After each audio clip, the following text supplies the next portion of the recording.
প্রবাসীদের জন্য সবসময়ই ভিন্নধর্মী উদ্যোগ নিয়ে আসছে বিকাশ। এরই ধারাবাহিকতায় সৌদি আরবের মদিনা শহরে প্রবাসী বাংলাদেশিদের নিয়ে আয়োজন করা হয় এক বিশেষ ইফতার অনুষ্ঠানের।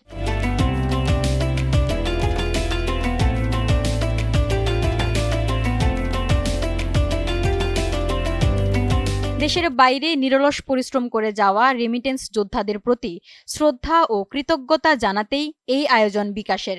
ইফতারে ছিল নানা ধরনের বাহারি বাংলা খাবারের আয়োজন, যা প্রবাসীদের মাঝে দেশের পরিচিত আমেজ এনে দেয়।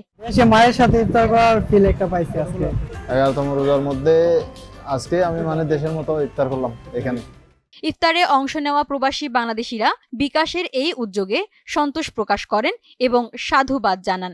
অনুষ্ঠানে উপস্থিত ছিলেন জনপ্রিয় কন্টেন্ট ক্রিয়েটর রনি সারাফাত। বিকাশের দেশে দেশে মাহে রমজান উদ্যোগের অংশ হিসেবেই এই ইফতার আয়োজন করা হয়েছে। ইফতার পার্টি হয়েছে, এটা যে পাকাইতে পারছি, সমস্ত রোজাকে খাওয়াইতে পারছি, এই জন্য আমাকে খুব গর্ব মনে করি।